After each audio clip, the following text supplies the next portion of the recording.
Bom, e aí pessoalzinho, tudo tranquilo? Aqui é o professor Marcos Bartelli, e aí também conhecido como Chuchu, e aí como Carlitos Borboleta, conhecido em Capão, né? Professor de física de vocês pediu para fazer um vídeo aí também sobre a parte da geografia no que diz respeito ao efeito estufa. Eu coloquei aqui uma decorrência, né? A ideia é falar exatamente de uma decorrência do efeito estufa, que é o aquecimento global. Tá? Existe uma diferença muito clara, uma relação muito direta entre aquecimento global e efeito estufa.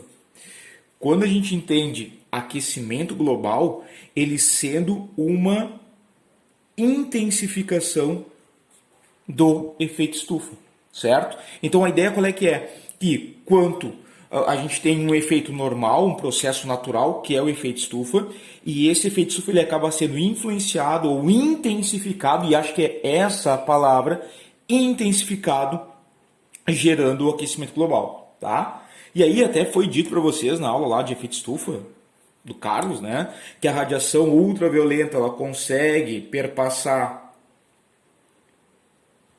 pela atmosfera, ela vai ser reemitida em outro comprimento de onda, né, na forma de infravermelho, certo?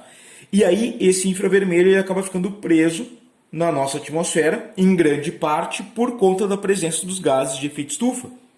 Uma parte desse infravermelho, claro, se perde para a atmosfera e tal. Mas aí que está o detalhe. Esse processo natural, esse fenômeno natural, que a gente conhece como efeito estufa, ele é extremamente positivo.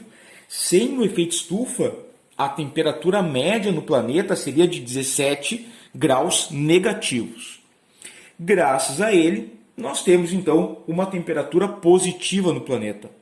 O grande lance é que, a partir da ação humana, e se coloca como boa parte das leituras científicas colocam que é a ação humana que acaba intensificando o efeito estufa e, por conta disso, provocando o aquecimento global. Então, o que a gente entende? Que o aquecimento global ele é uma intensificação de um processo natural, que é o efeito estufa. Se ligaram? Beleza. Quais são os chamados gases de efeito estufa? Quem são eles? A gente tem vários, tá? Mas entre os principais a gente pode colocar aí, sem sombra de dúvida, o gás carbônico, conhecido aí pelos íntimos como CO2, né, o gás carbônico. Nós temos um outro aí que é importante também, que é o metano. Tá? Metano aí que em alguns círculos noturnos do litoral norte do Rio Grande do Sul é chamado de CH4. Né? São os dois principais gases de efeito estufa. São os únicos? Não são não. Né? A gente tem o óxido nitroso, a gente tem o próprio ozônio, a gente tem o clorofluorcarbono, a gente tem, sei lá, o vapor d'água, ele serve como um gás de efeito estufa. Porém, os mais importantes, os mais atuantes, são exatamente esses dois, o gás carbônico e o metano. Tá? E aí qual é o grande lance? A origem do gás carbônico e do metano é um processo natural, ele se origina na atmosfera de forma natural. No entanto, o que a gente está percebendo? Que a ação humana ela acaba contribuindo em muito com esses gases na atmosfera. Então, por exemplo, a atividade industrial contribui aí com algo em torno de 19% de aporte de gás carbônico na atmosfera. Vamos colocar aqui mais um pouco de gás carbônico pela atividade industrial. Aí a gente vai ter, por exemplo, desmatamento e queimadas contribuem aí com algo em torno de 17%. Mais gás carbônico indo para a atmosfera. Né? Aí a gente vai ter queima, e aí talvez o principal, queima de combustíveis fósseis. Certo? Petróleo, carvão mineral, petróleo, carvão mineral, gás natural, ia falar gás carbônico, bem boca aberta, xisto, a queima de combustíveis fósseis, especialmente, né, aí nos veículos e tal, contribui em grande parcela com o aporte de gás carbônico na atmosfera. E aí tu está preenchendo cada vez mais esse espaço aqui atmosférico, as camadas atmosféricas, especialmente as mais baixas, com esse tipo de gás. Quando a gente trabalha com metano, bom, sai esse aqui, e a gente vai ter o quê? Por exemplo, matéria orgânica em decomposição te libera metano. Então, lixões a céu aberto, qualquer resto de comida que tu vai deixar apodrecendo em algum lugar vai liberar metano. E também, famoso punzitos, né? São elementos que vão levar ao aporte de metano na atmosfera. Detalhe, toda matéria orgânica em decomposição libera metano. Isso é fato, isso é concreto. Matéria orgânica em decomposição liberou metano. Agora, no momento que eu tenho um consumo maior pela sociedade de matéria orgânica e um descarte maior de matéria orgânica, eu estou tendo maior decomposição. No momento que eu começo a ter uma sociedade cada vez maior, imagina, somos mais de 7 bilhões de pessoas no mundo, na sua grande maioria carnívora.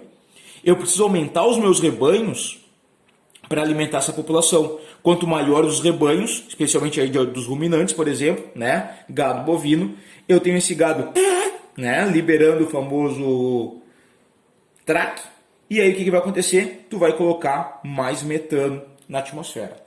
Ou seja, pela ação humana se percebe que a gente tem um aporte maior de gases de efeito estufa.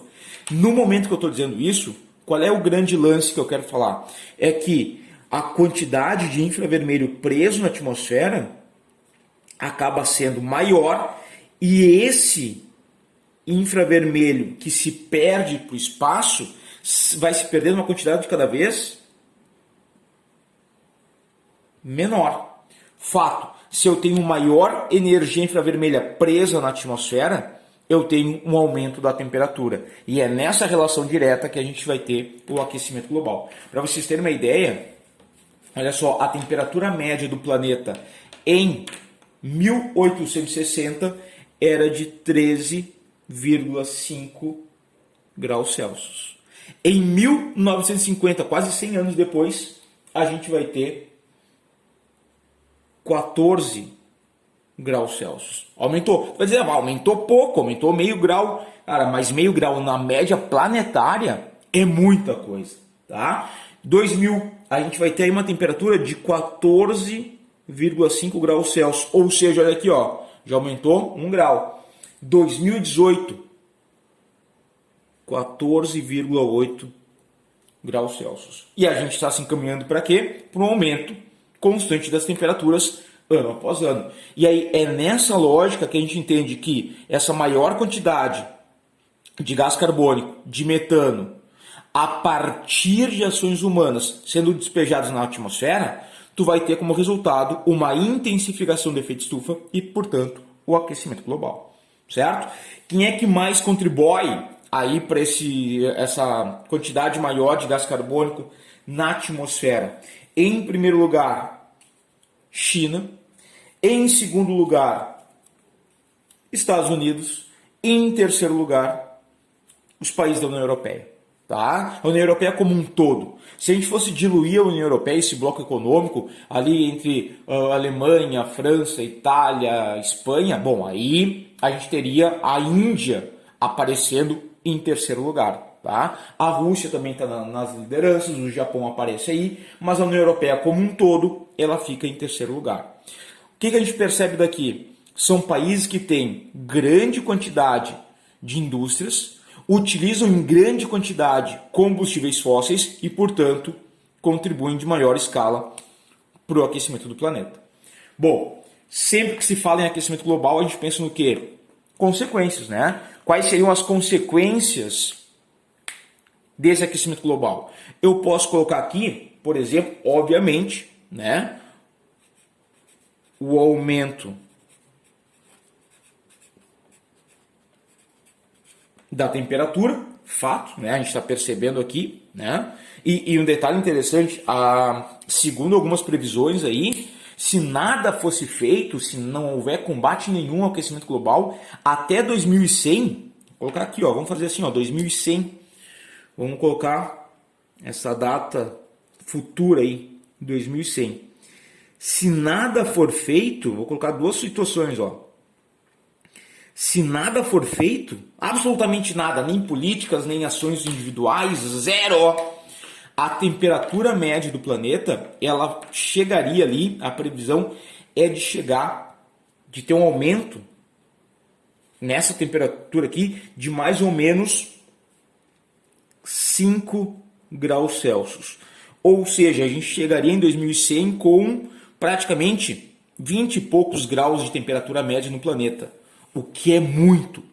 Agora, se as políticas propostas hoje pelos países que a gente tem no mundo forem cumpridas para 2100, a ideia é que a temperatura vai aumentar em mais 2,5 graus. Tá? Vamos colocar assim, ó, essa aqui a visão mais otimista. Essa aqui é a visão mais pessimista. Tá? Se nada for feito e se tudo for feito, tudo que está sendo proposto agora for cumprido.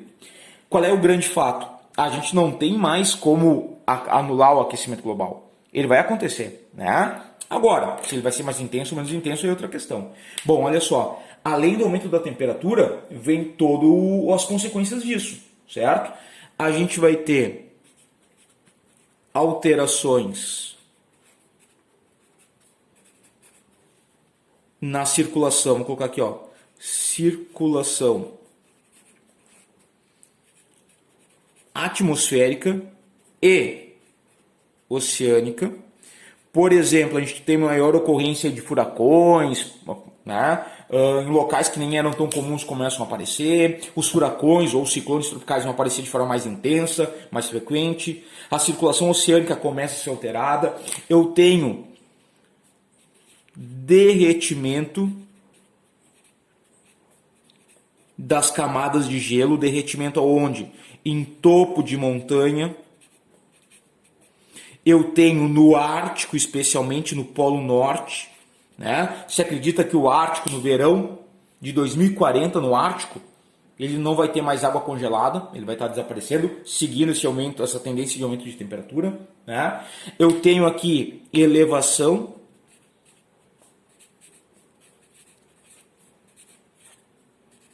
do nível